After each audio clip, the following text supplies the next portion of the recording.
I want to invite our guest speaker. I'm so glad he made it. I was so nervous, like this plane better arrive.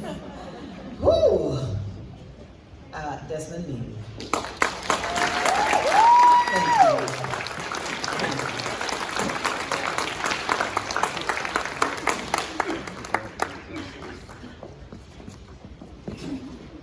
Good morning. Good morning.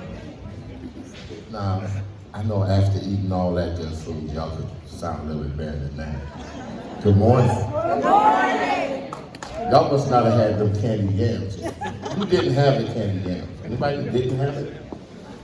Who had the candy yam? Raise your hand. See, now listen, that's even better. Good morning, all the candy yam eaters.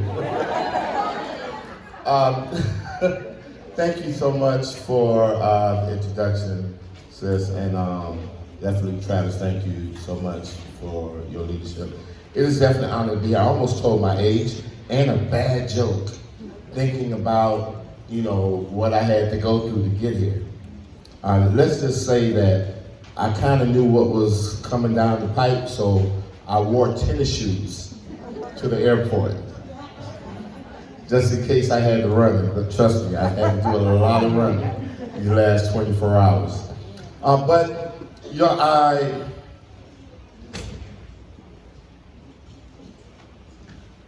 I want to take us a couple places today, and I hope you all will just bear with me. Typically when I speak, I typically start my story in August of 2005 in South Florida. And if any of y'all been to Florida, right during the summer months, you know how it could be hot and humid. And I remember a particular day in August that was very hot and humid, but I found myself standing in front of railroad tracks, waiting on a train to come so I could jump in front of it. That day that I stood there, I was a broken man, I was homeless, I was addicted to crack cocaine, I was recently released from prison, didn't have a job. Matter of fact, the only thing I owned were the clothes on my back. And I didn't see any light at the end of the tunnel. And I remember just standing there in front of those tracks, just wondering how much pain I was gonna feel, And I'm gonna tell you, I'm scared of needles, right? But even the thought of a train crushing my body was not enough to make me move. And so I stood there and I waited and I waited.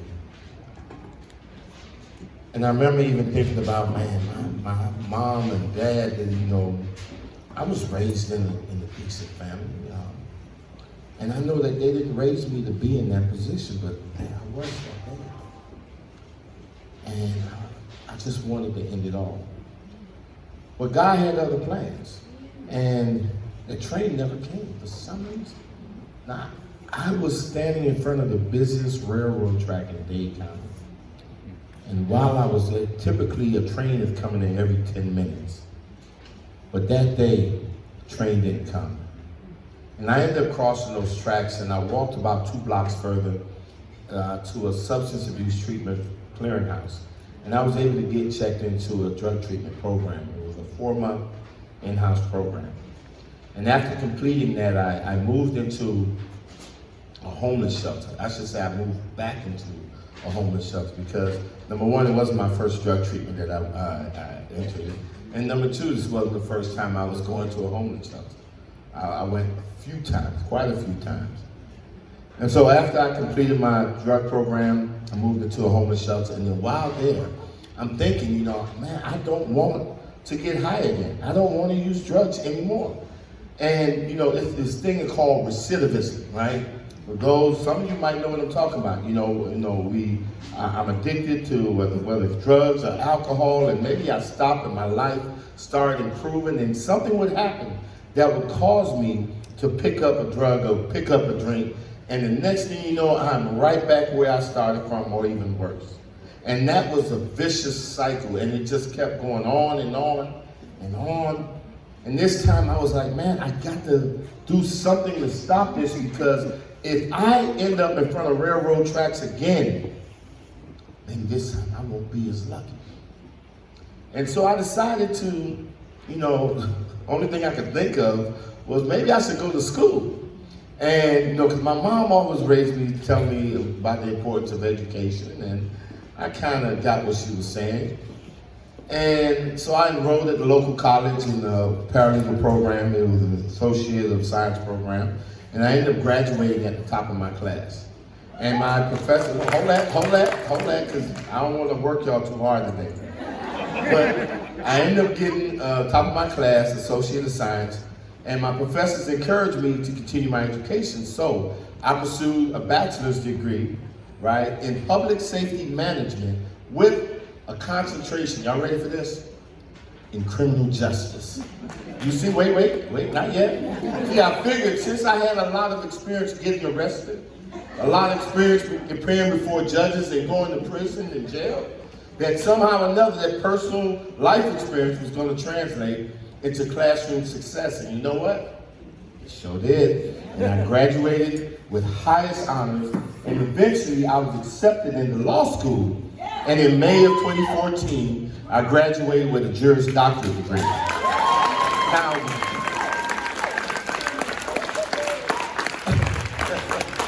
and I was talking to my brother here, and I was, he was telling me about the degrees that he was getting, a proud alumni of Bard, and one of the things that I learned back in the days is that, I remember when I was going to school and I was in this meeting with a bunch of important people, and it was a break for lunch, but I didn't have any money for lunch. But they went to lunch, and it was me and this other colleague of mine.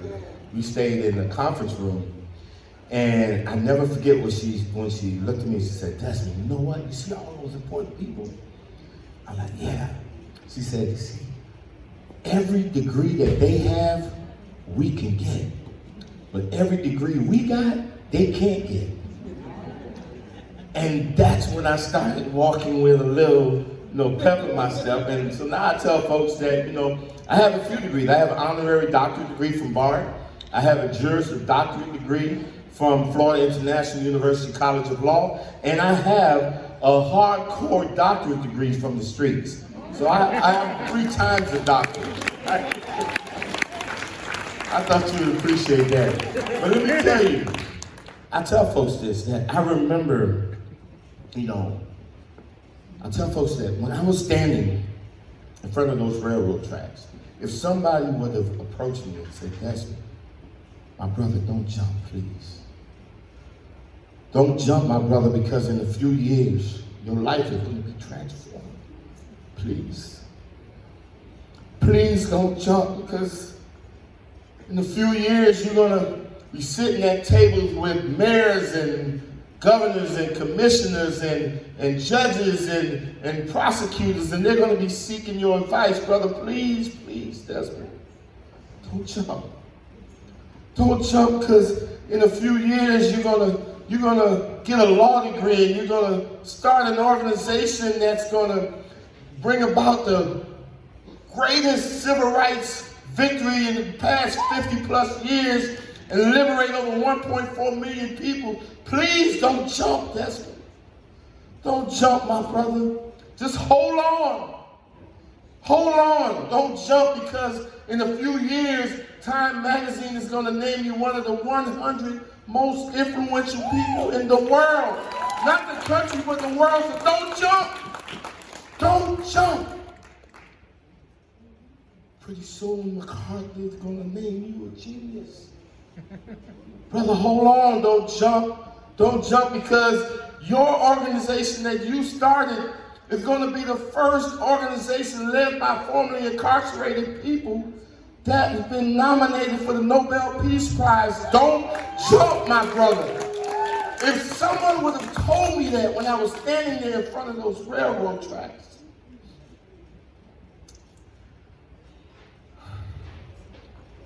I would have turned and looked at them and asked them, where did they get the good dope they smoking? I would have. Because there was no way that you can get me to believe a person that was hooked on crack, a record a mile long and homeless. There's no way that you can get me to believe that in a few years my life will be transformed like that. It's impossible. So I thought. You see, I'm here this morning, this afternoon, as a living example that anything is possible. And when you have a higher power on your side, some choose to call him God, Jehovah, Allah, Yahweh. And when you commit yourself, when you commit your life to improving the lives of others,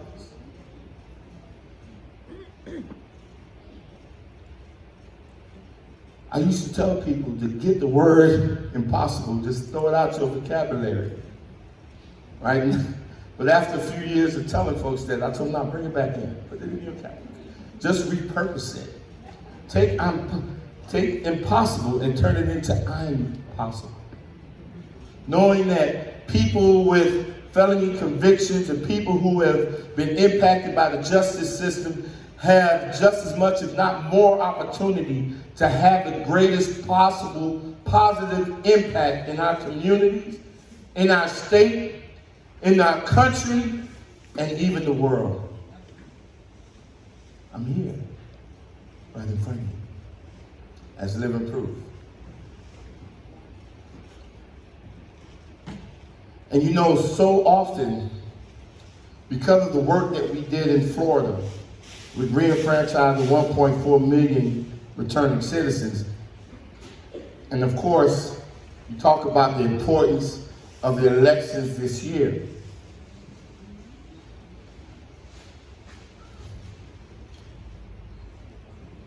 I say that there's something greater than the election. Let me share with you. In 2020, we passed the amendment in Florida in 2018. I was able to register in 2019. The last time I voted, I was a senior, graduating senior coming out of high school. God knows how many years, that's like over 30-something years. And so I never had an opportunity to vote in a presidential election until 2020. Let me tell you about that experience. When I was walking up to the polling location to vote, my mind started thinking about all of the volunteers and the allies, right, and the returning citizens and their families who made the effort to help pass Amendment 4, who volunteered countless amount of hours. And then I started thinking about how many people before them. I thought about my ancestors, right, who were bitten by dogs, who were burned alive, who was hung on trees, right, who was treated all kinds of ways and intimidated all kinds of ways to prevent people like me from voting, and the sacrifices that they made so I had this opportunity. There's so many allies that was willing to stand with them. And even before that, how many lives were lost on the battlefield? There was so much blood shed just for me to have that opportunity to walk up to this polling location. And so as I was thinking of that, I felt that I was walking on hollow ground, right? And when I got in there and I got my ballot and I went into the booth, I understood that I was actually engaging in a sacred act. And that act that I was engaging in, it transcended partisan politics. It transcended even implicit racial biases, that I wasn't there voting as a Democrat or a Republican. I wasn't there voting as a black person or a white person or a Spanish person. I was there engaged in an act that validated my existence as a human being on this planet. And it was elevated above all those things that typically divide us as a country. I understood that I was engaged in this sacred of all acts there is, to say that I am. That I am, that I exist, that I matter. And that was such an overwhelming experience, but it took me to a whole new place in my advocacy work. And understanding that, wait a minute, Desmond, all these years you've been engaging in this, you actually have not been fighting for people who've been impacted by our justice system. I didn't realize it until that experience. After that, I realized that I was fighting, you know who I was fighting for? Each and every one of you. See, I remember when I was in drug treatment, when I used to throw my shoes under the bed, when I picked out my outfit that I was going to wear the following day, I throw my shoes under the bed, so in the morning when I get up and get dressed and I got to get those shoes, where are those shoes? Underneath the bed. Which means I got to get down, on my knees to get them from underneath the bed. So while I'm down there on my knees, might as well have a little conversation with my best friend, who I choose to call God. And my prayer was very simple. My first prayer, and I'm going somewhere with this, trust me. My first prayer was for everyone who I thought hated me or my enemies and wanted to do me harm. I prayed that they would get to experience the love that I was experiencing in my relationship with my higher power. That was the first prayer. Second thing I prayed for was for my family, that they would be safe. The third thing I prayed for was wisdom, strength, discernment, stamina to do God's work, which was simple. His work is just to give back. That's what his work was. That's all he asked for us to do, is just give back. And those are the things that I prayed for. And at those moments when I was on my knees, I wanted to be able to take my life to do something to create a better world for each and every one of you, for you. For you and you and you and you and you. And you're like, what is this guy talking about? He didn't even know me back then. I didn't need to know you. I didn't need to know what you looked like. I didn't need to know what you thought. I didn't need to know your politics. I didn't need to know your sexual life. I didn't need to know any of that. The only thing I needed to know was your humanity. That's the only thing that mattered. And I pray for you because you deserve to live in a world that's better. You deserve to have every opportunity to have a safe and prosperous environment. You deserve that. You deserve to be loved, valued, respected. And so it wasn't until after I had that voting experience that old adage came back about how a chain is only as strong as its weakest link, and that no matter how much the other links, how much weight they can bear, you can have 5 links in the chain and 4 of those links could hold up to a ton. But you have 1 link that can only hold 10 pounds. How much weight is that chain going to be able to hold? The 10 pounds. And even if you strengthen the other 4 links so they can hold 10 tons, that chain will still be only able to hold 10 pounds. And just like a chain is only as strong as its weakest link, so is our community, so is our state, our society, our world. And so if we want a better world, then it's incumbent upon us to strengthen those who have been most weakened by systems of oppression and racism and narratives that say that your life is not as valuable as others. And it dawned on me that the one group of people that have been most marginalized and faced the most barriers have been people who have been impacted by our justice system. Whether it's barriers to democracy, whether it's barriers to economic mobility, or whether it's that narrative that want to call us a criminal and a felon, that we have to wear this scarlet letter of shame even 20, 30 years after. You have made a mistake and paid your debt, and you still have to say that I'm an ex-felon?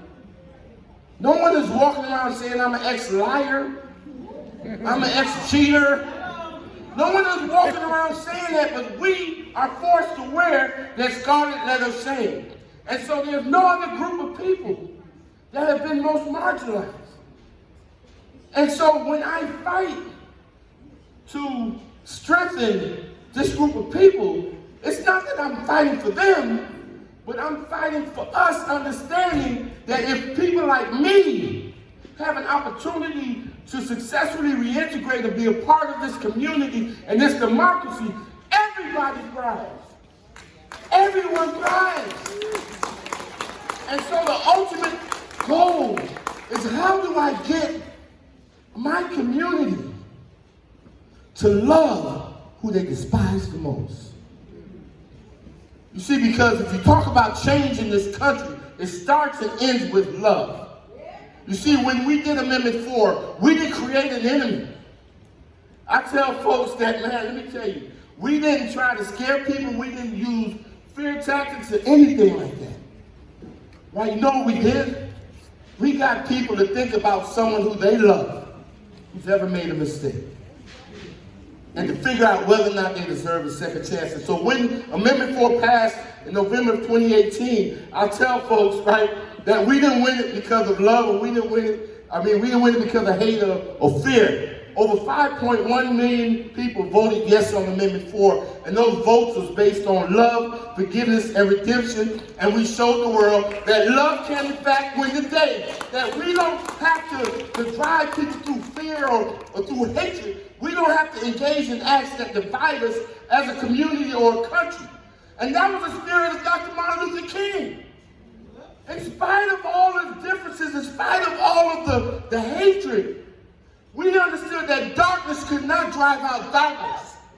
We understood that hate and fear couldn't drive out hate and fear. That we had to respond to that with love. And that's what we did in Amendment 4. And some people might think, oh, that's hard for us to do because of the hyper-partisan nature, and this country is so divided, and you got the left versus the right. So we got to go vote to get those people out, or we got to go vote to get those people in. And we just lost the pure essence of voting. And now it's all political, and it was beyond voting, it's beyond political. But we get to that point to where it's us versus them. And I'm telling you, it's not in our nature. Now, some people might want to call me Don Quixote, right? And I'm fighting this windmill, but I'm telling you, it is in our nature. And I see it every time there's a natural disaster. Whether it's 9/11, whether it's the aftermath of a hurricane, whether it's the collapse of a condo in South Beach. Think about it. You're driving down your highway and you see an accident in front of you. And you decide to stop. When you make that conscious decision to stop and you get out of your car and you run to that person that's laying on the ground, I promise you, your first question is not going to be, did you vote for Donald Trump? It's not going to be, what's your sexual identity? Are you legal? How much money you make? I promise you, those are not going to be your first questions. It's going to be something along the lines of, are you okay? Or how can I help? See, it's in those moments that we're great as a country. It's in those moments that we're beautiful. Because we were able to connect with another human being's humanity and did not allow the things that divide us as a country to prevent us from doing what we naturally wanted to do. It's to love each other, protect each other. I'm telling you, we, as people, sometimes find ourselves in situations, you ready for this? Where we are even willing to risk our own lives to save someone else that we don't even know. We don't care about their politics. We don't care about their identity. We don't care about how they got here. We don't care about their political or religious beliefs. What we see and what we care about is their humanity, and we were even willing to risk our own lives for them. And so if we're willing to make that ultimate sacrifice for someone who we don't even know, why is it so hard to love someone who we do. Why is it so hard? See, that's what it's all about. Voting is a part of that social experiment where we all come together and understand and recognize and respect the differences in our opinions and perspectives and experiences. And say, let's collectively do this. And we came up with a system saying, and the majority wins. Some kind of way. Even if I might not agree with you, I need you to be a part of this process. When we fought for Amendment 4, we were fighting just as hard for that person who wanted to vote for Donald Trump as we were for that person who wished they could have voted for President Barack Obama. Because when you talk about democracy, you can't pick and choose.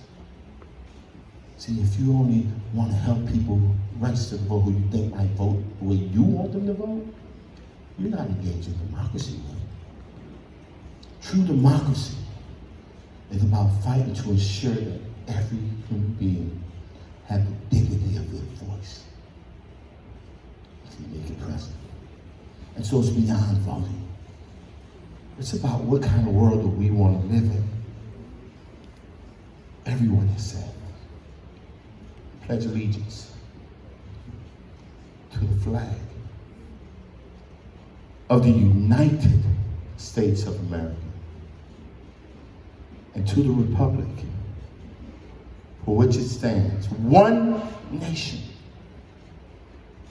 under God, indivisible.